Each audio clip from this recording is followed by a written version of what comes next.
All right, guys, we're moving on through April. Some of these sessions, and I'm going to reorganize them at some point to not just, it's not just a progression at this point as we've moved into our second year of doing these coaching classes. There's over 55 videos. Early on, we had them done sequentially, so you wanted to start at the beginning and work your way up the page. But I think as we've moved into our second year, I'm gonna group these, and so they're easy to organize, like order flow ones or exercise ones, or things that have different topics. As we get just a flurry of content that just keeps growing. That's what's unique about the whole thing. So now Tom has been in the room since. Well, let me make him presenter here. Hold on, Tom.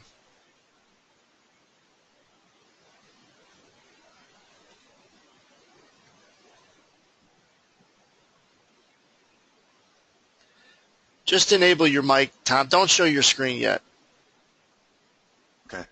All right. Just you could control your mic, mute and unmute. Let me continue to show my screen for now. All right. So we're back on my screen. Tom, when you've been here, you've been in the room like a few months after it started, right? Yep.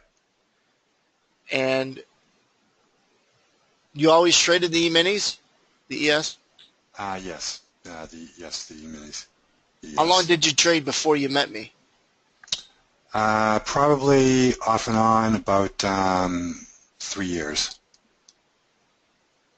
Off and on. Are you more on? I mean, are you more you in front of your screens more daily? Since just before I met you, I've been in front of my screens day after day. And you're semi-retired. You sold an IT company. What'd you sell? Yeah, we had a software consulting company that made clinical trial software. And you sold it? Actually, it was more of a consulting company, and it was project-based work. And the two of us got tired of doing it. We had done okay doing it, so we just closed it down.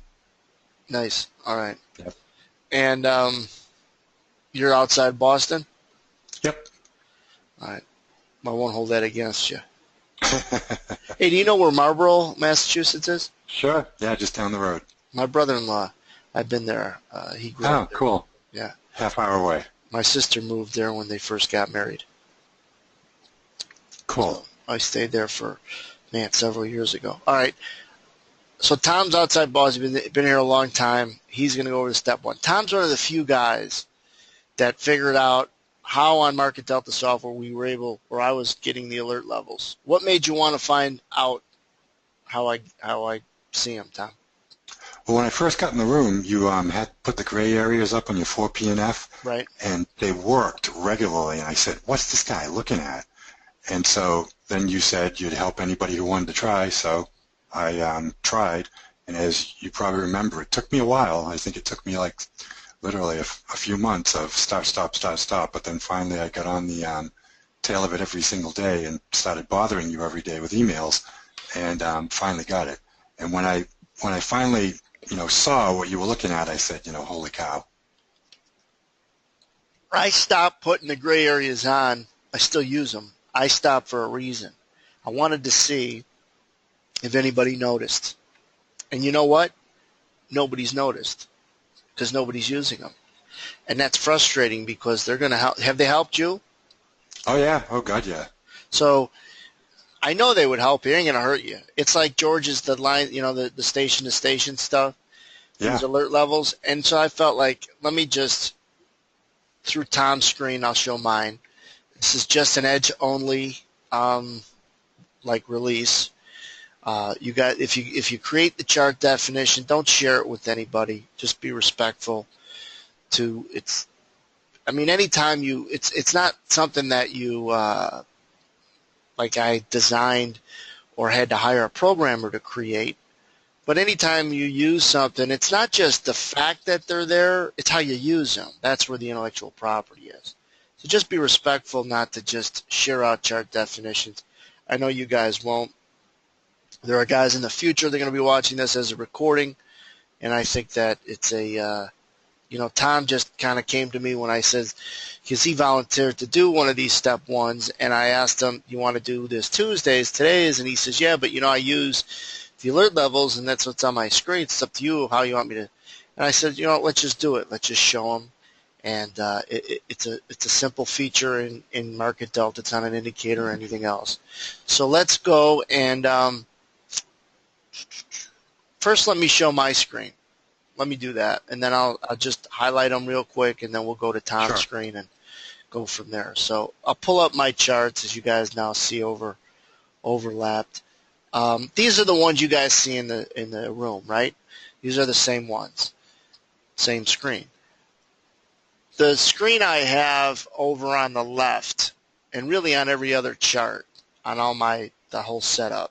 Here, let me just show you for you guys that are watching on recording won't see this, but guys that are watching live will. Let me show you my webcam. So on this big chart to my left, which is right here, get rid of this microphone. I have what would be the alert levels. I'm going to pull this chart over to this screen. This is the screen you guys are looking at, and this is profile. This is the thing. When I say the thing, the laptop. But where was I? Let me stop the screen share a second, and then take this chart over. So if there was a drum roll, we'd have the drum roll up. It's not rocket science. The value to the Delta profile, and that's what this is assumptions of where people could be stuck. Now, we know aggressive buying and aggressive selling, right? This is how this came to be. I went back on, I think, a 2 P&F. This was 5 years ago, 6 years ago, before I even did the Market Delta room. And I started looking for, in the filter, I think, I'd go back and add, like, either with my head, or I would go and add any areas that accumulated a lot of aggressive buying and selling. And I'm like, they have something that does it, and it's the Delta profile. So if I take this and I just look at big levels that come out, and for crying out loud, look what happened here. This was the head fake of the century back down. This guy right in here. This one absolutely stunk how it went down. If you guys are right after the room, it went boom, boom, then it goes down. This is why, this is yesterday's profile. This isn't a volume profile. It's the difference between people lifting the bid or lifting the offer and hitting the bid. It's green, that means a lot of aggressive buyers at that price. Red, a lot of aggressive sellers.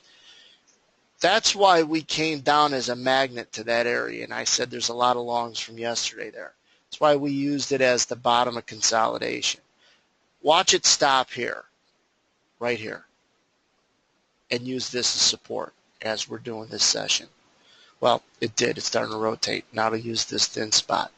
So now I'll go into, and I stopped doing this for the masses because I wanted to see if anybody said, why don't you update them anymore? No one's using them if no one says, why aren't you updating them anymore? But I'm not going to do it now, but I'll update it where the gray area would appear on here.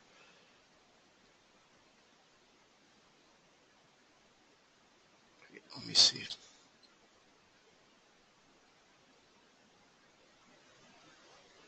Here it is.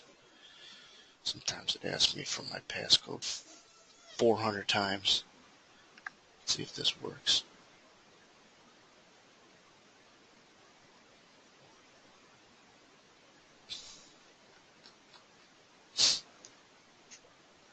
Good. All right. So then we'll go into here. Watch this. Well, you won't have to watch it. Just. What's the date, Tom? 8/19? Yeah. 19.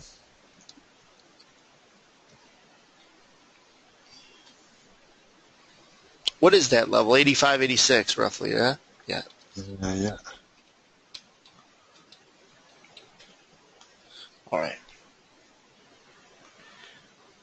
So now watch.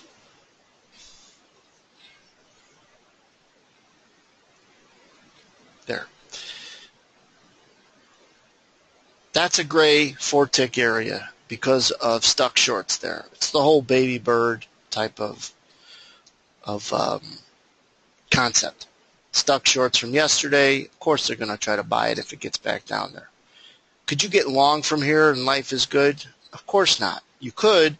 Life might be good sometimes. It's better always to try to get out of a short down there because it was bearish in here and everything as we walked down. But you could see how all these longs, that usually is indicative of a magnet when there's longs and we're above it because they puke down into it. Think about if you were a long from here, don't overthink this either. You know, it's almost like you should hear with the kids that I manage.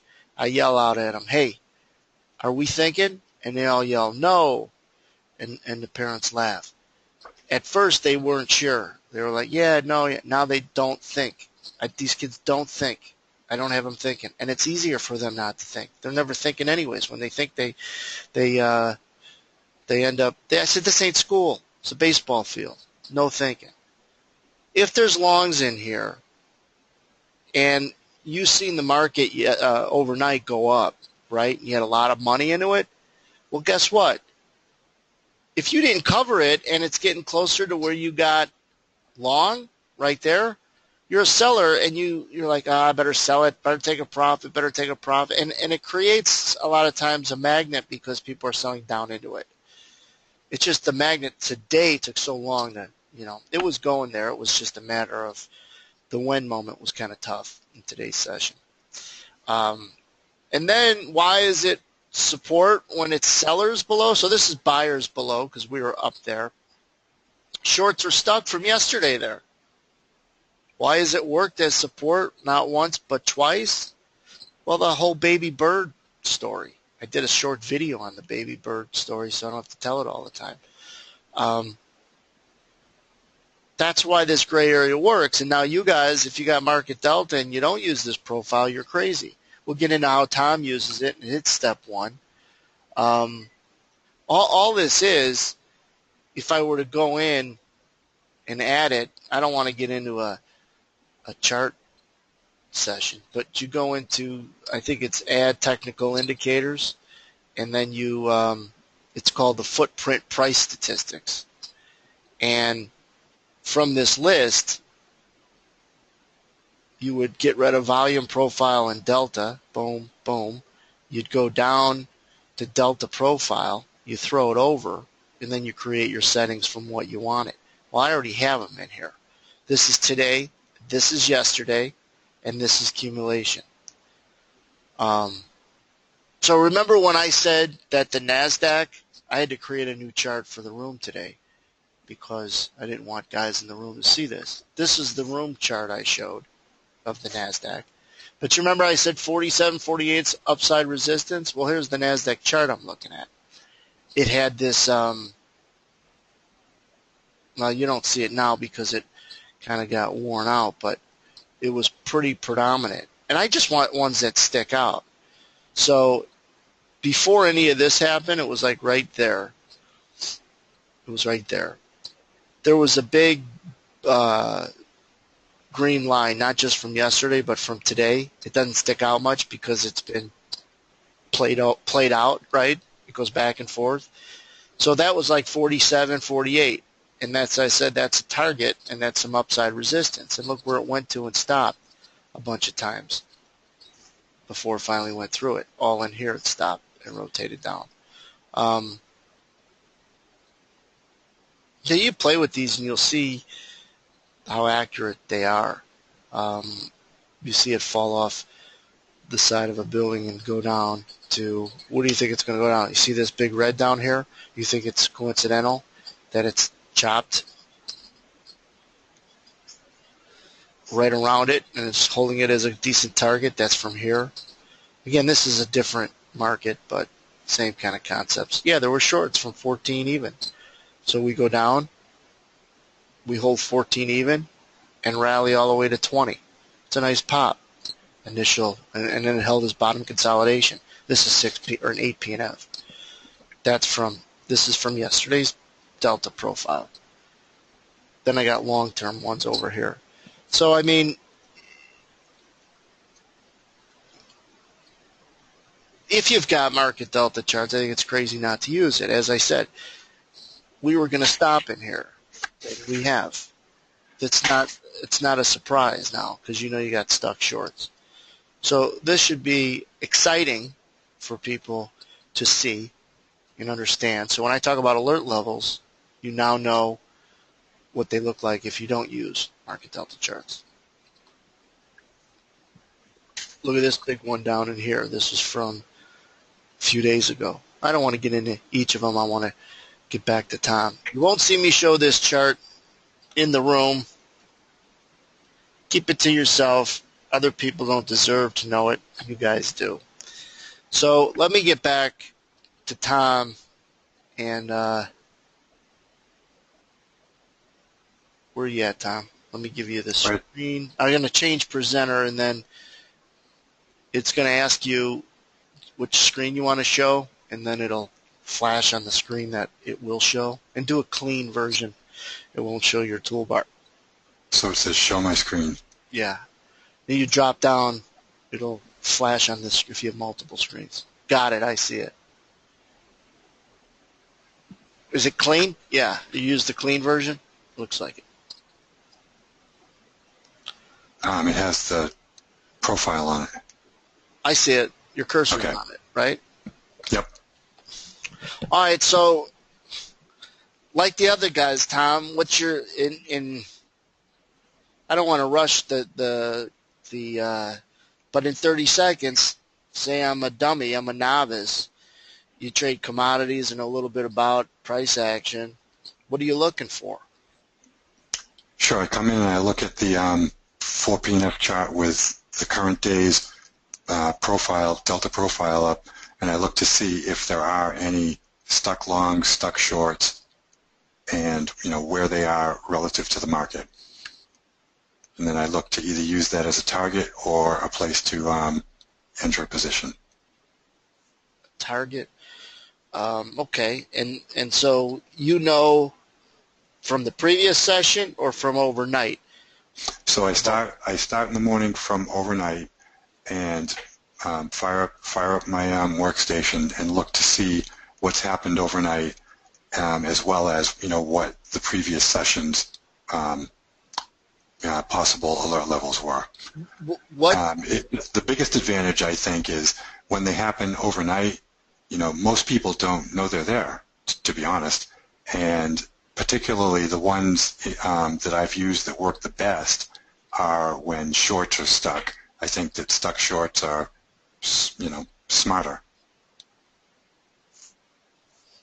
Stuck shorts are smarter?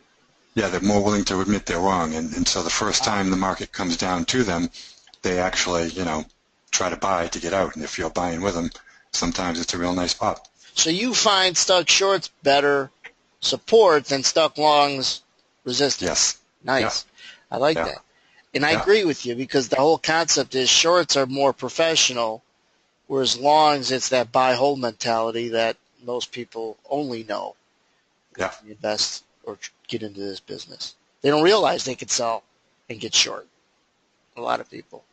That makes sense. I like that. Yeah. Yeah. For the overnight specific is where you start. So when I turn it on, I look at what happened overnight, what the overnight range was, and look to see if there are any levels that stick out, and use them. And the same thing holds true as we start our trading. When a level develops intraday, like when you set the aqua alert levels during the day, a while back, those levels are really, strong levels most of the time. They'll work, a couple of times before they'll, fail.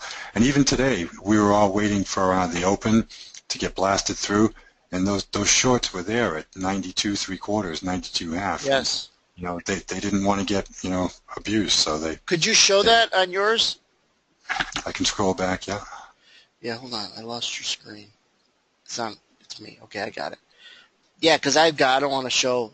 They're Yeah. up there. They're up there right there. You could see the Twin Right. Towers. They were there the whole Right. time. See, Yep. circle that And with now I'm your scrolling. just your cursor. Yeah, those Yep. guys. 92 half. Those are Yep. stuck shorts from And overnight. that's why when we were trying to do it this time, they were trying to get out of their shorts, obviously, and popped up, and then the third time it went down. What does Nemaskett spring training mean? Trading. Is that just your? Nemaskett Spring is just me. It's just a spring where I used to grow up. Oh, all right. I thought Freshwater. it said spring Nope. training. It was a baseball No. thing. No. Oh, that's cool. Yeah. Is that Massachusetts? Yep. Yeah, we used to. No, I was going to make a joke, but it wouldn't be funny. So those Twin Towers up there, 92 quarter, 93, right in there. That Yeah. was great. That was great support, and it just happened to open there. There's a really important follow-up question for you. So you started overnight. This is it. So you started overnight. Do you feel that if you see a big green above, that means they're stuck longs, right? Yeah. Yep. And a big red below, they're stuck shorts. It's got to make Yep. sense to everybody because Yep. price is wherever price is, longs and shorts. So if you see that there's a lot of longs above, that's not as good resistance as a lot of shorts below. That's number one. Do you feel they're a magnet after the open? Not right after the open, but I think that at some point, pretty quickly, like typically it seems, and this is just anecdotal, not empirical, it seems that within the first hour of trading, that will get tested, those longs above. And they're not often high volume areas. Right. Yeah, that's the difference. That's the Right. advantage over just looking at HVNs. Right. Because it's the discrepancy of it's an imbalance. Right. I mean, these alert levels, they're a lot different. I mean, they're, number one, they're really simple, and I really like that, especially compared to the way I traded before I used them. And number two, they always give you a chance to get out. I mean, even if I particularly like it when price is, kind of moving towards them, swiftly, because a lot of people will be afraid to click the mouse, and it'll give them pause. But if you know that if you choose the middle and it's gonna blast through the other side and you're wrong, well then you're good. You can click the mouse. Well, yeah, if it doesn't hold, Right.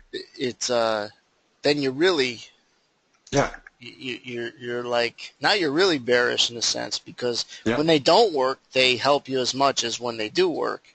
Exactly. Yeah. And typically, if they blow through them, they'll give you a chance to get in by curling back, tagging them, and continuing on that path.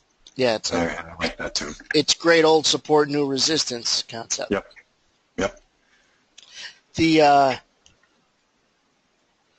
I really got help more and more by them as a magnet drawn down. So we just talked opposite. Longs are above. If it's green above, that means they're stuck longs. Yep. And if it's red below, they're stuck shorts. But if it's green below, okay, like it was, do you have yesterday's? Not on this chart. No, I have the 5-day on the other chart that has the big 76 line that was sticking out. Yeah. So the one gray area that would have been in here, some people say, well, it's a POC. That's why it went there. No, it was because it was a POC with a big imbalance. That's what profilers miss. The other thing that's more of a magnet is longs below or shorts above. So if there are shorts opened above and the price is lower than where they got short, they're in the money. But as most of you guys know, people don't get out. They can't get out of losers. They can't get out of winners.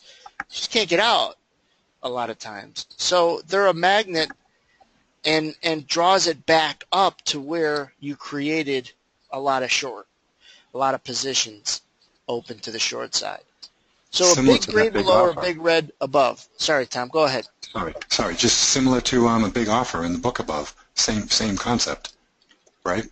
Perfect. Yeah. Yes. Yeah. Exactly.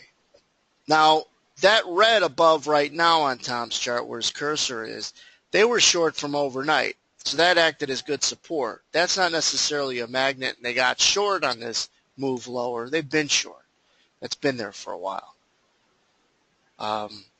So now when I look at my Delta profile and I have it, it's all kind of case by case and how you want to use it. I like the profiles today, yesterday, 5-day next to each other.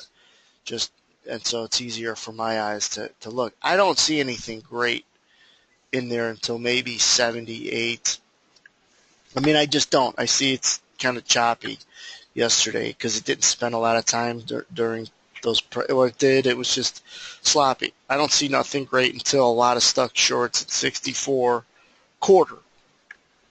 Well, we're not going to probably get down to 64 quarter, so that's kind of irrelevant. But if you look at it, something will develop intraday as we're trading through to right now it's starting to develop. Maybe a lot of people getting short here at 86.75. Put your cursor out over that.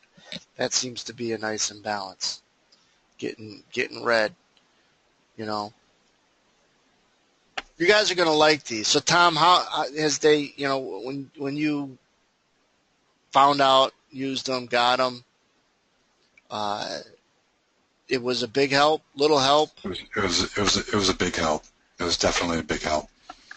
First of all, it added to like the context when you're thinking about the market, and then secondly, just for the execution point of view. Yeah, that's why. Like I think that it was worth sharing. I don't like keeping. I like people to find out about them, and then that's it. I would have preferred it that way, but still, these are things that hey, you got an extra thing to look at to change and understand the context and understand a level, understand a magnet better. It's only going to help different individuals. Do I share every single thing in the trading room with these guys? Not going to happen. But you guys, you pretty much, I mean, this is an alert level that people weren't using it, and I found that out when I stopped updating them. Now you could update them yourself, use them yourself. But that's where they come from. So Charlie asks, how do you add it? Could you show them real quick how you would add? So you right-click, go to Add, go to Technical Indicator, go to F for Footprint, Price Statistics, right there, left-click there. You take whatever's in the right box, throw it over, go down, left-click Delta Profile, kick it over. Whatever ends up in the right box will be in your settings. So he's going to go to Previous Day. Previous Day, it'll come up on the right. He'll add it. And that's yesterday's on the first one on the right. I usually would rather have, that's just how it comes up, and you could change it. Right. Today's the first one. Next day. Right. Yep. Much I'm gonna delete it after our session and then just move it. No, I know. So you can actually delete it now. So don't delete it. Just when you right click, that's all right. Right click the other one you got up there. So when you right click in there, you could go to Edit Preferences, and you could go and re-edit those settings and do what you want. It's very easy to put up, and it's called Delta Profile. And it's imbalances at certain prices. And I'm working on getting imbalances at, best bid offer. But we're going to find it comes in pretty much the same. Volume imbalance is the difference between the best bid offer. This is the difference between the same price. You're going to find that they come in similarly.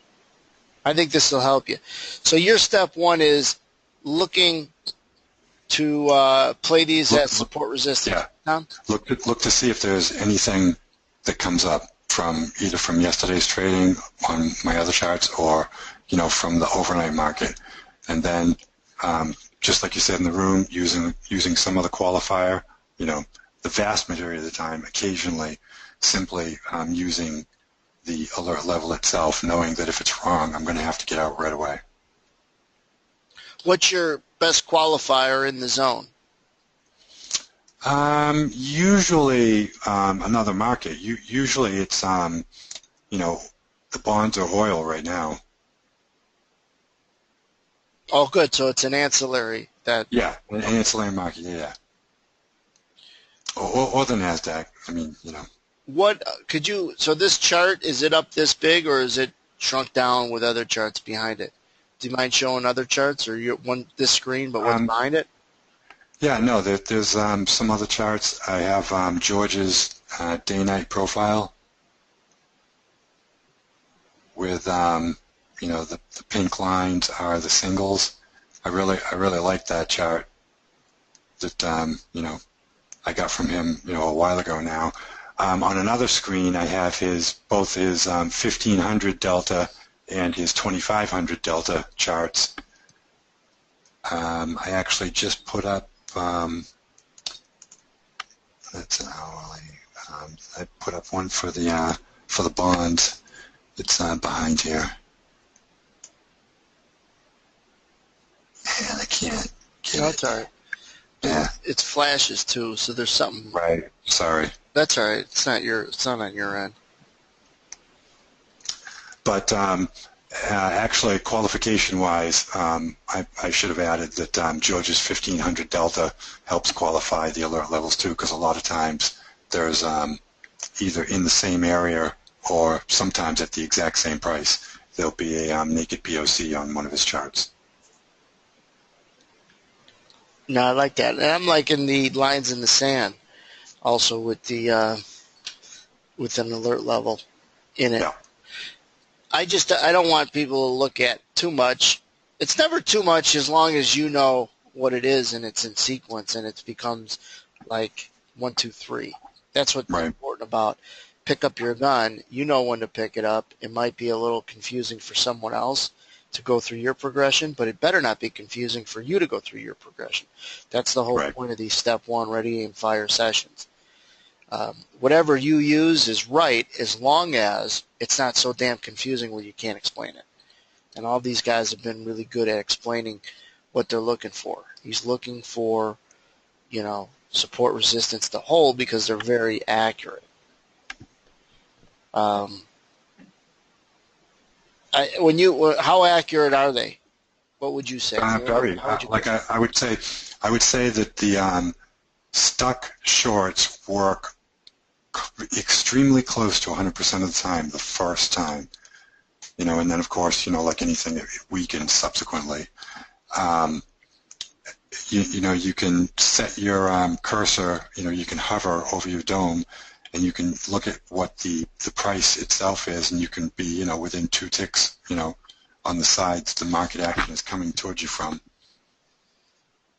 Yeah, I think that's I really like what I've gotten out of this session is the stuck shorts work better than the stuck longs, and that makes sense to me. It's just like logical. Of course, the stuck longs, they don't look to get out of losers. They'll hang on to the damn things, which, makes the baby bird example less effective. Whereas shorts is more of a professional way to trade, not getting short, just the whole concept of getting short, and especially in stock indexes. Because stock indexes are what? Most people who trade stocks, they're buying. They're playing it from the buy side. There's some stocks you can't even short individually. My brother says he's doing real good trading. He's trading individual stocks. He's only buying. I says, we got to remember something. He's trading oil stocks. You do good when oil does good, and then you get beat up when price of oil goes down because your oil stocks are following crude oil. So know fundamentally if it's in an up or downtrend, number one. Number two, I said, what are your losers? He says, well, when you told me to know where I'm getting out before I get in, I never have a big loser anymore. And he's not day trading oil stocks, but I would say swing trading them. He's not buying and holding. but he is only playing it from the buy side. So it says you only have, and that might be fine. You're playing them from the upside. But if crude oil is in a bearish mode or market, you can't get stuck in these stocks that are only as good as crude oil is. But the story that I shared with you. So the alert levels with the little confluence of George's Delta Bar, Naked PLC, and qualifying when an ancillary. Yes. Tom's also in the team room almost daily, right, Tom? Yeah, recently, yep. You like it? Oh yeah, I mean the guys there, we swap ideas. Everybody has great ideas. That's it's a really nice environment. Yeah, it's not your typical forum environment. Like if I went into a forum and you could name a forum, I don't care what it is, and picked 12 guys, the conversations between our 12 and their 12 would be like the dugout at Yankee Stadium and the dugout at a 9-year-old baseball game. That's the difference. Honestly, that's what the difference would be. Talking shop. That's what you guys are, because you know that there's a little bit more work than green light, red light. Hold on, Jill's got a question. And people are thanking you for doing this, Tom, so just I want to share that with you. Are shorts above working as well as stuck shorts? All right. So the way to break this up is shorts below we know are stuck, right? Because they're short, Right. Price is higher. Right. So that works really well as support in your view, right? I mean, really great as support. Right. She asking, how about shorts from above, which means as a magnet pull up? Do you have any data or understanding on that?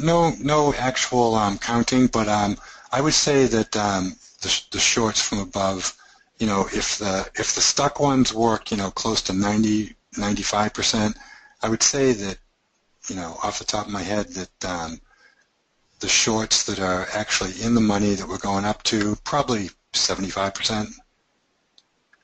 The first time up to it. And I think the way to use them, Joe, would be to be long into them, to see how well they work as a magnet. And that's the way I would go and start looking at these when you're back testing. And as Anthony has said several times in the room, and I didn't actually point this out, but I want to make sure and say it, the price action has to be like moving towards it. It can't have coiled beneath it or above it. It's got to be moving towards it. You want a decent long bar down or up into it. No coiling. Like this would be considered some coiling. And it's actually coiling in and out of the zone. In and out of it, right. So here I'd just be watching and, kind of, just looking to see where things were going to go. Yeah, you got to wait for that. Now, here's the other thing with backtest. This is absolutely, this is important. You guys, anybody asked me a question about this, it's because you weren't listening today. This is huge as an asterisk. When you go back to backtest this, there are going to be lines that were created, how do I put this? Well, for example, scroll up on your screen. See those two red ones right there? They were already there overnight, but when you backtest, you don't know when they appeared. So you might say, well, they didn't work as a magnet. They never pulled the market up. Well, that's because they were there. People were stuck. They worked as great support, and then it went through. So it's going to be hard to backtest this. You're going to have to real test this. That doesn't mean put trades on, but every day look at the overnight chart, see where you find any kind of inventory that's out of whack, imbalance. That's what these tag anyways, and test it from that. You go back and test it. Again, they're going to be stuff that like worked really well, but then aren't magnets above because that inventory was cleared. Like all those shorts are already out. They bought it. You want it to be naked, I guess is the best way to put it. And when you back test, you don't know when they're naked. Does that make sense, Tom? Mm-hmm. Yep. Yeah, you got to know when they're naked and, naked and virgin.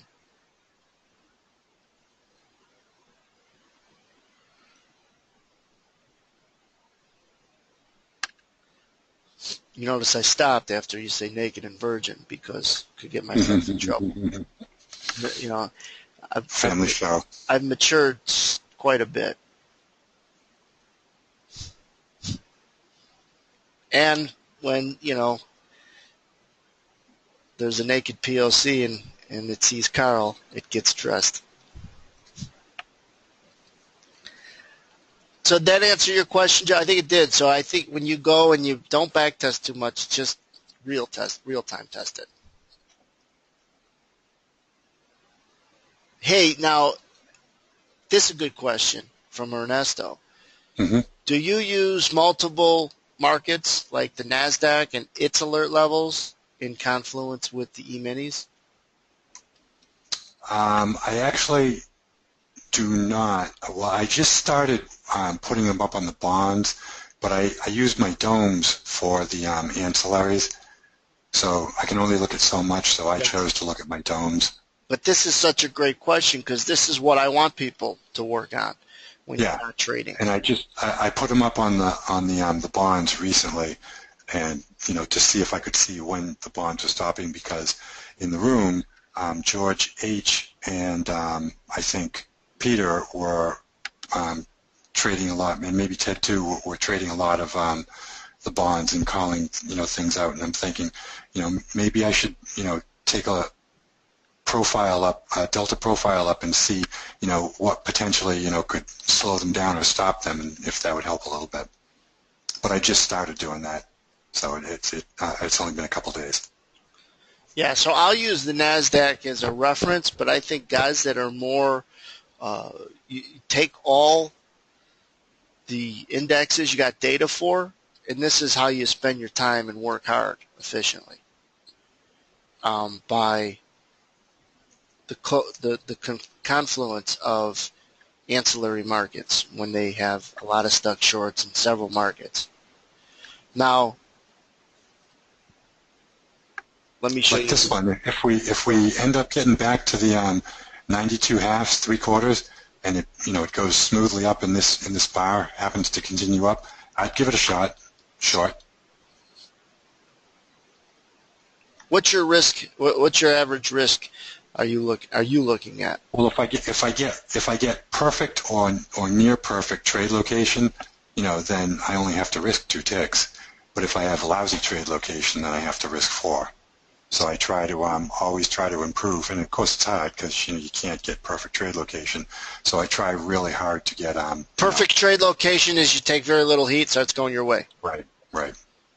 Yep. Here, let me show you something on my screen share. I'm going to take the screen back. Okay.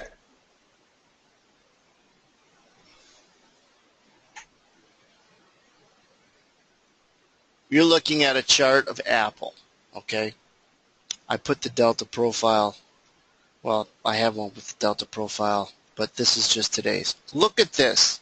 You think that's important? I don't know when that came. I don't know if, honestly, I don't know if it was there, like from this mess, like it could have been there from that mess, and it worked as great resistance there. But I still think it'll be great resistance if it ever gets back up there. So that's important if you're a whatever trader. But now let's take this. Remember when Woj would come on? If you ever listened to some of the early Woj videos, and we'll have him back on, by the way. But when we're doing these step ones, we haven't had time for guests. But he said about working hard.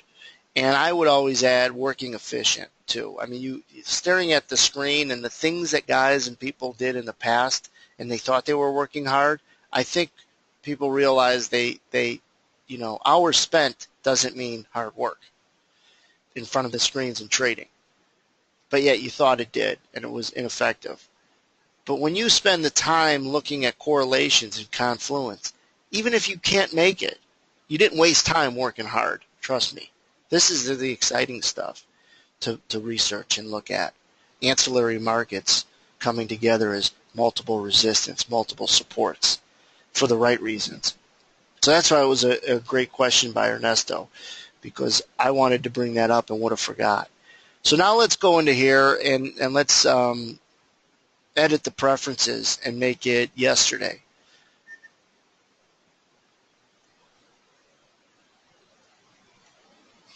Now, yesterday we know didn't change. Today, it's in there. 108 even was a lot of shorts yesterday. I don't know where we opened up, but we opened up lower, right? In Apple, we opened up right here. Where did Apple go to and stop as the high of the day? Right where a lot of people got short this day.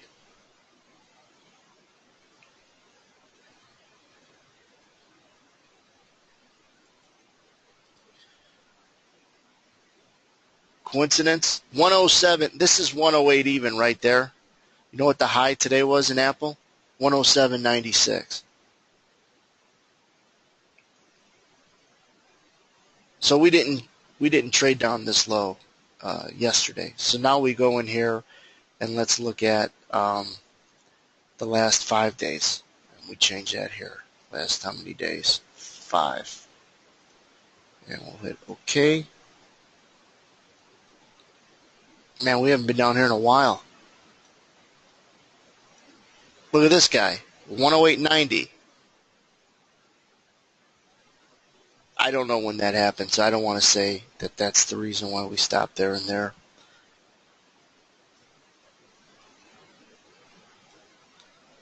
A lot of shorts there. Worked as great support down in there. I'm not going to go over all of it, but look at this green one. That's an interesting level. If we get back up there, it's $5 higher. So that's Apple. So just to recap, to do really good, efficient homework would be to take ancillaries and compare support to support, resistance to resistance using imbalances and stuff, guys. Start looking at things as stuck, stuck, stuck, stuck, stuck.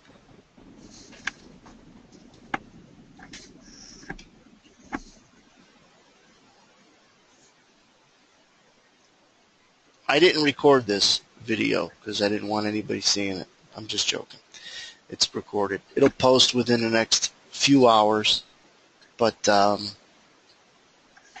if you have market delta charts, this will be something that's helpful. After we traveled just through the middle of this thing, it got,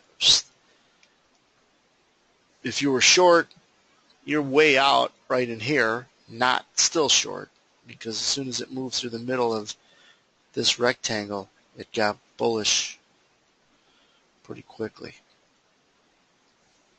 Tom, thanks again. This was a great session. Yeah, thanks a lot, everybody. Everybody appreciated it. Go ahead, you can mute your mic. I'll wind things down. Team Room, make sure if you don't have access, email me, edge@marketdelta.com or edge@marketdelta.com. Just ask for Team Room. Some of you guys don't want to be in it. If you don't, no problem. If you do, that's how you're going to get access. Everyone's saying thanks, nice job, thanks, good stuff, thanks. Right down the line. This was a big session. Some of you guys might, I know most of you are, in fact all of you are really appreciative that I shared it. Those that might think, why didn't you share this earlier? I did. You didn't figure it out. I have been. And I told people I would. You had to figure it out. But I don't think there's many people in there that feel that way about it. This ain't the Holy Grail either, by the way.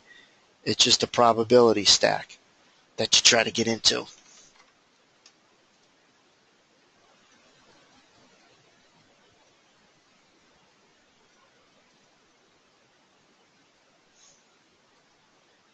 All right, guys. We'll see you in the team room, trading room, or next week, depending on where, what's your favorite venue. We'll post this in a couple hours. And Carl, this is the closest I think you'll get to green light, red light. Not you. I know you're not a green arrow, red arrow guy, but you do know how many people are looking for that. I think most of you guys have all said that. You know, you're one of the few guys, this whole group, that has the staying power to move through the indicator seeking. Everybody seeks that there's nothing wrong with it. You don't know what you don't know. You think that that's the right way to analyze. But most of you guys, not most, all you guys have the staying power to come to a program like this, put yourself around like-minded guys, and blast away and give yourself the best chance to stay afloat. To use a pilot expression, you spread your wings.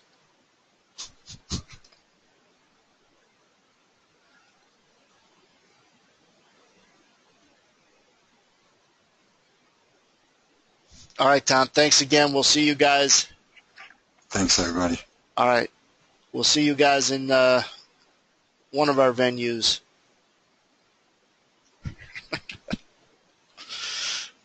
Carl, I gotta get rid of Carl.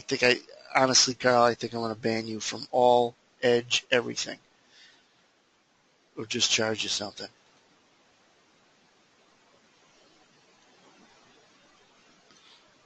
He used to be my bouncer. I gotta get a bouncer to bounce him. All right, guys, take care. I'll post this in the next hour or so.